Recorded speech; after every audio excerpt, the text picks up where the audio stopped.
اس لیے ہم کہتے ہیں کہ اہل سنت کی امامت اور خلافت جو ہے وہ ڈگڈگی کی طرح ہے، جو آتا ہے بجا کے چلا جاتا ہے بھائی. تو لہٰذا آج کے بعد کوئی ہمارا سنی بھائی شیعوں پہ سوال کرنے کی جرات نہ کرے کہ بھائی قرآن میں ان کے نام آئیں گے تو بھی منسوخ ثابت ہوگی، وگرنہ آپ لوگوں کو امام مہدی کا نام قرآن سے دکھانا پڑے گا. کسی سنی مولوی نے جرات ہے ہمارے اس سوال کا جواب دے دے کہ آپ کس دلیل کی بنیاد پر یہ کہہ رہے ہیں کہ امام مہدی پیدا نہیں ہوئے.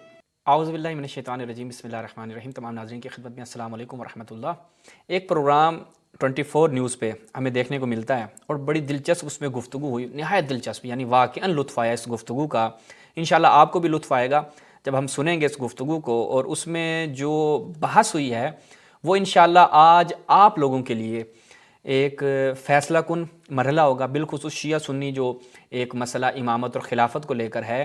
یہ گفتگو انشاءاللہ وہ تمام جو گتھیاں ان کو سلجھا دے گی، اور وہ تمام جو سوالات امامت کے حوالے سے اہل سنت کرتے تھے، جناب منسوس کیسے ہو سکتی ہے امامت، جب امامت منسوس ہے تشیع کے نزدیک تو پھر تشیع اس کو قرآن سے ثابت کرے، اور امامت کا منکر کافر کیسے ہو سکتا ہے، وغیرہ وغیرہ وغیرہ. یہ جتنے سوالات تھے نا جو امامت کے اطراف میں گھومتے تھے، وہ سارے سوال آج اس پروگرام میں حل ہونے والے ہیں.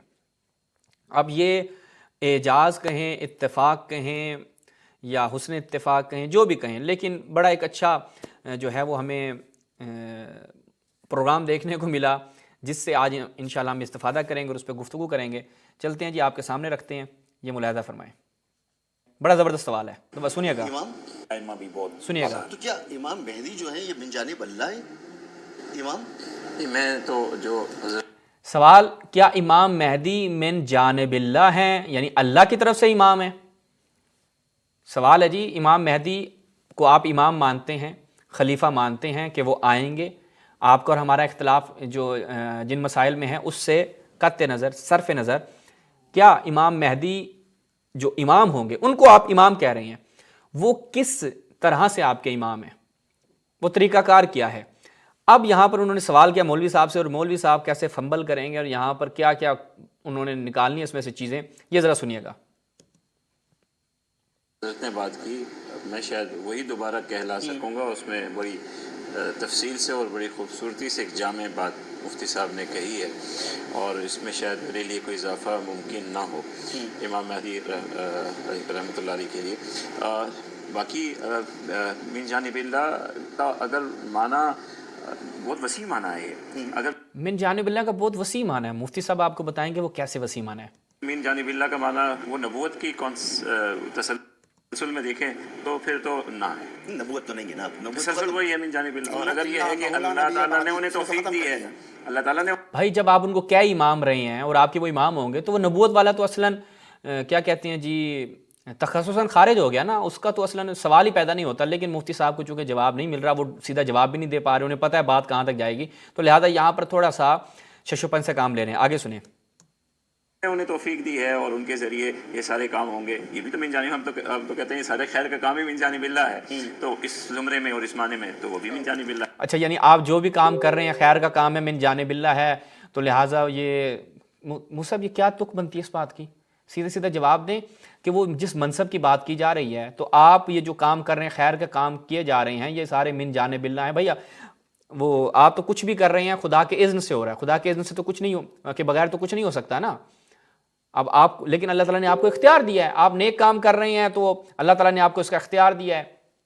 قرآن مجید میں ہے کہ اما شاکر و اما کفورا، کہ آپ یا تو شکر کریں یا کفر اختیار کر لیں گے. تو یہ تھوڑا نہ منطقی بات ہے نہ علمی بات ہے.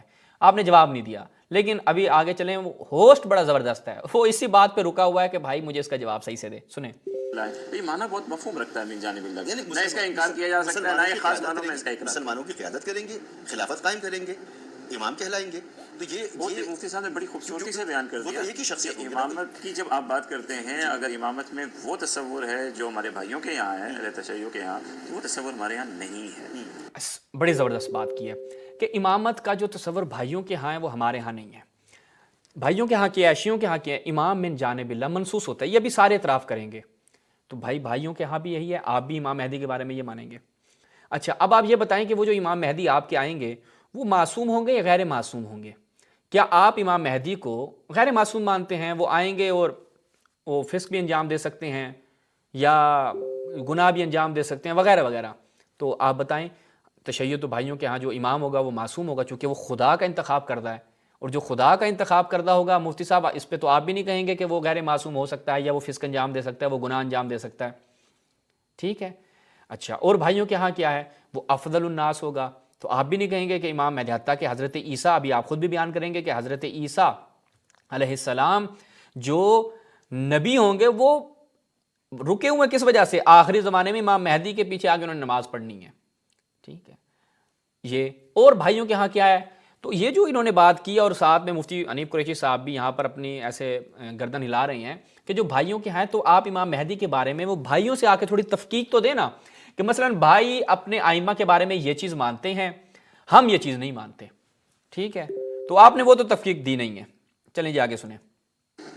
اگر آپ امامت کا وہ تصور، لیکن ایک امامت کا ہمارا بھی تصور ہے جن کی ابھی وضاحت کی ہے، اگر وہ آپ امام جب لفظ کہہ رہے ہیں، اگر اب دمانے ہو گئے نا کہ وہ تصور ہی ہمارا تصور، ہمارا اگر تصور ہے تو بلا شبہ وہ امام ہے، خلیفہ ہوں گے امام مہدی، وہ خلیفہ وقت ہوں گے۔ اچھا، یہ ان کے حوالے سے جو باقی ائمہ اہل بیت، میں تھوڑا سا اس میں اضافہ کر دوں، جو حضرت مولا مرتضیٰ ہیں، حضرت امام حسن مجتبیٰ ہیں، ان کی جو خلافت کے حوالے سے وہ تو ظاہر ہے وہ ہم منصوص من الرسول سمجھتے ہیں کہ وہ، یعنی یہ منصوص من الرسول ہے جی، رسول نے ان کی نص، اب یہ جو مفتی حنیف قریشی صاحب نے بات کی ہے یہ حضرت عمر کی اس روایت کے خلاف ہے، ٹھیک ہے، جو حضرت عمر بیان کرتے ہیں کہ اگر میں کسی کو خلیفہ بنا کر جاؤں تو میں نے کس کی سنت پہ عمل کیا، حضرت ابو بکر کی، اگر میں خلیفہ بنا کر نہ، صحیح مسلم کی روایت ہے اور بخاری میں بھی، اور اگر میں خلیفہ بنا کر نہ جاؤں تو میں نے رسول کی سنت پہ عمل کیا، تو رسول کی سنت ہی، رسول نے اپنے بعد کسی کو خلیفہ معین نہیں کیا، اور آپ کے ہاں یہ نص سے ثابت نہیں ہے خلفاء، تو مفتی حنیف قریشی صاحب یہ تو آپ نے ایک اپنی جیب سے بات کی ہے۔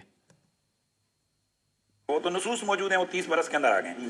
اس کے بعد جو تو یہ جو آپ نص ہے جس سے آپ، میرا سوال ہے ان سے، یہ کیا متواتر روایت ہے؟ بھائی اس کی تو سند میں کلو کال ہے، یہ حدیث سفینہ جو آپ بیان کر رہے ہیں کہ میرے بعد جو ہے وہ 30 سال خلافت ہوگی، تو یہ تو اس کی سند میں بھی کلو کال ہے، متواتر ہی نہیں ہے، یہ تو خبر واحد ہے، تو یہاں پہ تو آپ عقیدہ خبر واحد سے بنا رہے ہیں، اس کا مطلب ہے یہ تو آپ ہمارے اوپر اعتراضات کرتے تھے، آپ کے اوپر پھر وارد ہو جائے گا۔ آگے چلیں جی۔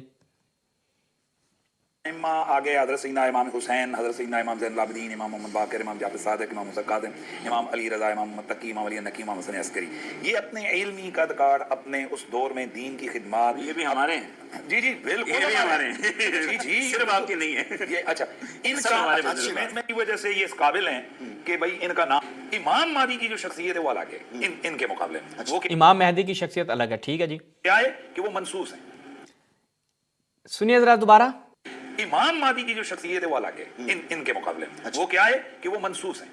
منصوص مطلب منصوص یعنی اس کے اوپر قرآن و اس پر حدیث موجود ہیں۔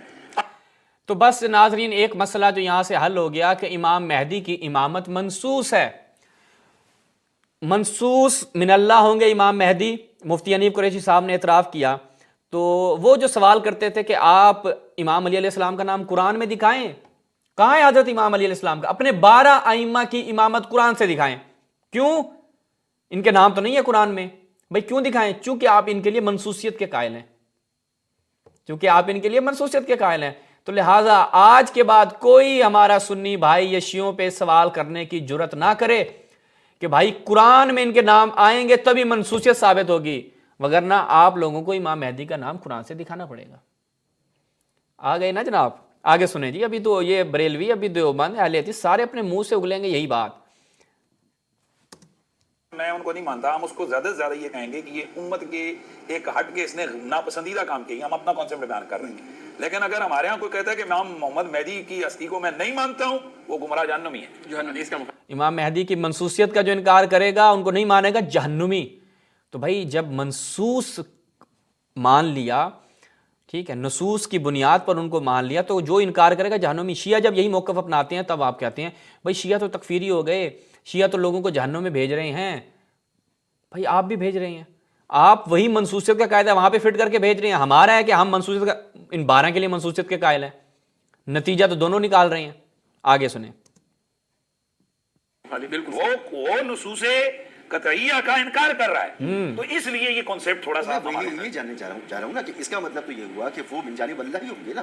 جی جی بالکل، یعنی ان کی اناؤنسمنٹ رسول اللہ نے کی تو من جانب اللہ ہے۔ من جانب اب مفتی صاحب آپ کی بات میں تضاد یہیں سے ہو گیا. آپ نے کہا حضرت ابو بکر عمر حضرت علی امام حسن کی امامت جو ہے وہ منصوص من رسول ہے. ٹھیک ہے, اب رسول, یہاں پہ سوال ہوا کہ جب رسول نے بتا دیا تو وہ من جانب اللہ ہو گئے, تو اس کا مطلب یہ ہوا کہ امام مہدی بھی من جانب اللہ ہو گئے چونکہ رسول سے اس کی نصوص ہیں. اور تھوڑی ہی دیر پہلے مفتی حنیف قریشی صاحب نے کہا کہ جناب رسول نے فرمایا کہ میرے بعد 30 سال خلافت ہوگی تو امام حسن تک وہ وقت پورا ہوتا ہے, اب ان کی بھی منصوص من رسول اللہ ہے تو لہذا وہ بھی منصوص من اللہ ہو جائے گی. یہ ایک ہی پروگرام میں کچھ منٹوں میں مفتی حنیف قریشی صاحب کی بات میں تضاد, یا تو اپنا عقیدہ بتا دے دونوں طرف سے, پھر تو حضرت ابو بکر بھی منصوص من اللہ, حضرت عمر بھی منصوص من اللہ, حضرت عثمان بھی منصوص من اللہ. ٹھیک ہے, اگر یہ ہے تو پھر تو ان للہ, یہ تو نہیں ہے نا. لہٰذا مفتی صاحب یہاں پہ پھنس چکے ہیں. اب ان کی اس لیے ہم کہتے ہیں نا کہ اہل سنت کی امامت اور خلافت جو ہے وہ ایک ڈگڈگی کی طرح ہے, جو آتا ہے بجا کے چلا جاتا ہے بھائی. وہ ایک آیا اس نے کہا کہ امام یوں بنے گا, انہوں نے کہا غلبے سے بنا دو. ایک آیا اس نے ڈگڈگی بجائی, اس نے کہا کہ امام بنے گا کیسے بنے گا جی, وہ استخلاف سے بنے گا, ایک جی اجماع صحابہ سے بنے گا, ایک ویسے خامخواہ میں بنے گا.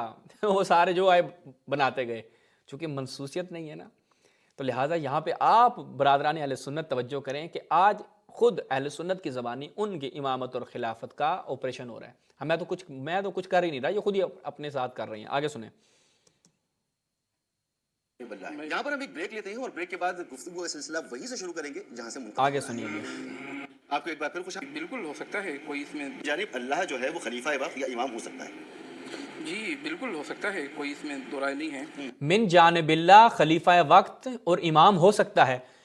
اور یہ سلفی عالم کیا کہہ رہے ہیں, جی بالکل ہو سکتا ہے, اس میں کوئی مشکل نہیں ہے. اس لیے کہا تھا دیوبند, بریلوی, اہل حدیث, سلفی سارے مان رہے ہیں جناب من جانب اللہ امام ہو سکتا ہے. من جانب اللہ امام ہو سکتا ہے, خلیفہ ہو سکتا ہے. اس سے ختم نبوت پہ ڈاکہ نہیں پڑتا, ختم نبوت پہ ڈاکہ نہیں پڑتا. لیکن اگر شیعہ یہ بات کرے تو ختم نبوت پہ ڈاکہ پڑ جاتا ہے. مرزا جیسے جاہل کہتے ہیں کہ جی امامت ایک ڈھکوسلا ہے, وہ ڈیوائن جو تھا ایک سسٹم تھا وہ ختم ہو گیا. امام مہدی کون ہے؟ یہ مرزا سے پوچھیں آپ, امام مہدی کون ہے؟ منصوص ہے یا نہیں ہے؟ منصوص ہے تو قرآن سے ثابت کرو ثابت قرآن سے. پھر کہیں گے نہیں وہ تو حدیث سے ثابت ہے. شیعوں سے پھر تقاضا کیوں کرتے ہو کہ قرآن سے ثابت کرو؟ جی پھنس گئے بھائی. آپ اگر قیامت کی علامات پڑھیں, اہل سنہ والجماعت کے نزدیک بڑی نشانیوں میں امام مہدی کا ظہور بھی ہے. ہاں پھر یہ کہیں اور طرف بات لے گئے, تو لہٰذا بس جو چیز دکھانی تھی آپ کو وہ یہ کہ بھائی یہ مان چکے ہیں کہ امام مہدی جو ہیں وہ من جانب اللہ ہیں, خلیفۃ اللہ ہیں.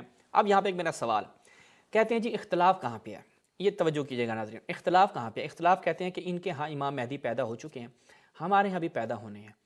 سوال یہ ہے کہ روایات کے مطابق امام مہدی آئیں گے, آپ کے ہاں ظہور کریں گے, اور وہ جوانی کے عالم میں ہوں گے, 18 سال 20 سال انہوں نے خروج کرنا ہے, اور وہ عدل و انصاف سے بھریں گے, اور وہ جو ایک ہی دن میں اصلاح کر دیں گے, سارا کچھ ہو جائے گا. تو اس کا مطلب ہے جب ظہور کریں گے, جب آپ کو پتہ چلے گا تو وہ ہوں گے 18-20 سال کے, ہم کم سے کم وہ رکھ رہے ہیں. تو ابھی 2025 ہے, تو اس وقت 2025 میں آپ کیسے کہہ سکتے ہیں کہ امام مہدی اس وقت 2025 میں پیدا نہیں ہوئے؟ ممکن ہے وہ 18 سال بعد, آپ چلے جائیں 25 5 30 ہو گئے, آگے 10 43 میں ممکن ہے وہ ظہور کر جائیں, 18 سال پورے کر جائیں. تو اس وقت آپ کے پاس علم غیب ہے جو آپ کہہ رہے ہیں کہ امام مہدی پیدا نہیں ہوئے. آپ کے پاس کیا دلیل ہے کہ امام مہدی پیدا نہیں ہوئے؟ کوئی ایک دلیل کسی سنی مولوی میں جرت ہے ہمارے اس سوال کا جواب دے دے کہ آپ کس دلیل کی بنیاد پر یہ کہہ رہے ہیں کہ امام مہدی پیدا نہیں ہوئے؟ کون سی دلیل ہے آپ کے پاس؟ یہ ہمارا سوال تمام برادران اہل تسنن سے, تمام ان کے مولویوں سے, کہ آپ کس بنیاد پہ کہتے ہیں کہ امام مہدی پیدا نہیں ہوئے؟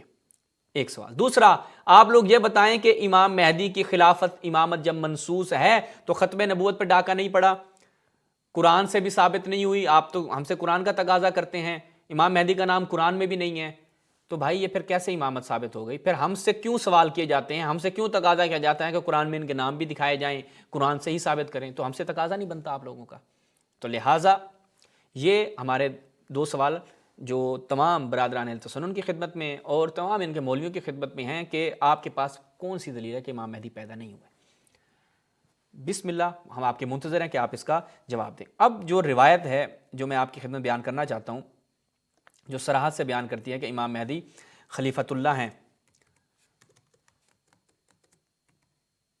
یہ ملاحظہ کیجئے، اس روایت کے مختلف ان کے علماء نے صحیح بھی کہا ہے اور بعض نے اس میں کلو کال کی ہیں، لیکن اس کی سند صحیح ہے۔ المستدرک علی الصحیحین الجزء الرابع، یہاں پر حدیث نمبر ہے 8432 کہ فَإِنَّهُ کیا ہے جی خلیفۃ اللہ المہدی، کہ امام جو ہیں وہ کیا ہوں گے خلیفۃ اللہ، اللہ کے خلیفہ منصوص، ھذا حدیث صحیح علی شرط شیخین، اور ذہبی صاحب کیا کہتے ہیں علی شرط البخاری و مسلم، صحیح ہو گیا۔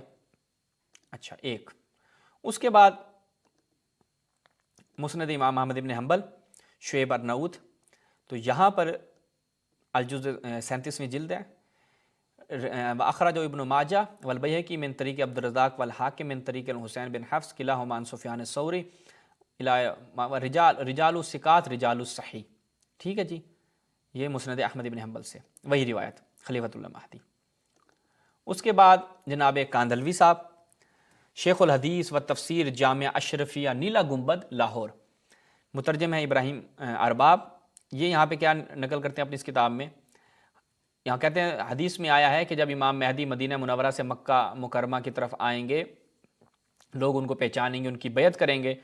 اب پیدا ہوئے نہیں ہوئے یہ سوال پھر وہاں پہ آتا ہے، بھائی وہ جب آئیں گے تو وہ تو ہوں گے جوان، تو آپ کو آج کے زمانے میں کیسے پتہ چل گیا جی وہ پیدا نہیں ہوئے، ابھی وہ ہوں گے فلاں تاریخ کو پیدا ہوں گے، پھر وہ جوان ہوں گے، پھر وہ آئیں گے۔ کہتے ہیں جی ہاذا، پھر وہ لوگ کیا کہیں گے ہاذا خلیفۃ اللہ المہدی، اس کی ان کو سنو و اطیعوا، ان کی اطاعت کرو۔ اچھا اس کے بعد آگے بڑھتے ہیں جی، مزید تصحیحات آپ کی خدمت رکھتے ہیں۔ النہایہ فی الفتن والملاحم، ابن کثیر دمشقی، کیا ہے جی فَإِنَّهُ خلیفۃ اللہ المہدی، امام مہدی کیا ہیں خلیفۃ اللہ ہوں گے، خدا کے خلیفہ، خدا کی طرف سے منصوص ہوں گے، وَهَذَا اسناد قوی صحیح، ٹھیک ہے جی، یہ ابن کثیر دمشقی۔ اس کے بعد آگے بڑھتے ہیں، سنن ابن ماجہ دکتر بشار عواد معروف کی تحقیق کے ساتھ، اس کی 5ویں جلد، یہاں پر اسی روایت کو نقل کرتے ہیں 4075، اور نیچے کیا کہتے ہیں اسنادہ صحیح، اور وہی ہے کہ فَإِنَّهُ خلیفۃ اللہ المہدی، صحیح ہے۔ آگے بڑھیں، سنن ابن ماجہ، یہ تحقیق ہے جناب عبد الفواد الباقی کی، محمد فؤاد عبد الباقی کی، یہ بھی کیا اس روایت کے بارے میں کیا کہتے ہیں 4084 فَإِنَّهُ خلیفۃ اللہ المہدی فی الزوائد ھذا اسناد صحیح رجالہ ثقات ورواه الحاکم فی المستدرک وقال صحیح علی شرط الشیخین، انہوں نے بھی اس کی سند کو صحیح کہا۔ پھر سنن ابن ماجہ، یہ جناب شرح ہے امام ابی الحسن المعروف بالسندی، شرح سندی کے ساتھ، اور شیخ خلیل مأمون کی تحقیق ہے اس کے اوپر، یہ کیا بیان کرتے ہیں، اور تعلیقات مصباح الزجاجہ فی زوائد ابن ماجہ امام بصیری، یہاں پہ روایت نمبر ہے 4084، اور نیچے کیا کہتے ہیں اسناد صحیح رجال و ثقات، اور آگے وہی کہ فَإِنَّهُ خلیفۃ اللہ المہدی، اور پھر آگے بیان کرتے ہیں کہ قضا ذکر السیوطی وفی الزوائد ھذا اسنادہ صحیح رجالہ ثقات ورواه الحاکم فی المستدرک وقال صحیح علی شرط الشیخین، ٹھیک ہے جی۔ تو یہ 3 تصحیحات مزید تھیں، اور ایک قدم آگے بڑھتے ہیں۔ اب اس میں جو ایک اشکال کیا جاتا ہے وہ یہ کہ اس میں ابو قلابہ جو راوی ہے وہ مدلس ہے، میں اس کا بھی جواب دے دیتا ہوں کہ وہ مدلس نہیں ہے۔ کیسے؟ کتاب الجرح و تعدیل ابن ابی حاتم رازی یہ کیا کہتے ہیں، وہ کہتے ہیں کہ ابو قلابہ لا یعرف لہ التدلیس، اس کے بارے میں تدلیس جو ہے وہ معروف نہیں ہے، یعنی یہ تدلیس میں معروف نہیں ہے، اس کی یہ مدلس تھا ایسا نہیں ہے۔ معجم المدلسین محمد بن طلعت، مراتب مدلسین میں ابن حجر نے جو ہے وہ جو پہلا طبقہ ہے وہ کیا ہے کہ ایسے افراد جو بہت کم جن کی تدلیس پائی جاتی ہے، جیسے یحییٰ بن سعید الانصاری، یعنی ان کی تدلیس نہایت کم ہوتی ہے۔ اچھا اب یہی اسی کتاب میں ابو قلابہ جو ہے وہ اس کو ابن ابی حاتم کا وہ قول نقل کیا کہ مدلس نہیں ہے، ثقہ ہیں، اور وذکر ابن حجر فی المرتبۃ الاولی من المدلسین، اس کو پہلے طبقے میں جن کی بہت کم تدلیس ہوتی ہے، تو اس لیے کوئی وہ مشکل نہیں ہے ان کی۔ تابعی مشہور تھے، اور کہا کہ ابو حاتم کی جو اس نے تدلیس کی نفی کی ہے وہ مقدم ہے ابی قلابہ کے حوالے سے، اور ذہبی نے جو اس کو تدلیس کے بارے میں کہا ہے تو اس کا مطلب ہے کہ ارسال خفی پہ وہ دلالت کرتا ہے، صحیح ہے۔ تو یہ اس کی جو مدلس ہونے کا ایک شبہ باز جہال کی جانب سے کیا جاتا ہے تو اس کا بھی ہم نے لگے ہاتھوں جواب دے دیا۔ ممکن ہے کہ امامت اور خلافت کے کنسیپٹ کو نہایت آسان طریقے سے اس پروگرام کے توسط سے جو آج بیان کیا گیا ہے، اب وہ اعتراضات اور اشکالات جو تشیع کے امامت کے اوپر کیے جاتے تھے، جو تشیع کا امامت کا کنسیپٹ ہے اس کے اوپر کیے جاتے تھے، انشاءاللہ امید ہے کہ اب یہ جہال کی جانب سے ایسا کوئی اعتراض ہمیں سننے کو نہیں ملے گا۔ والسلام علیکم ورحمۃ اللہ۔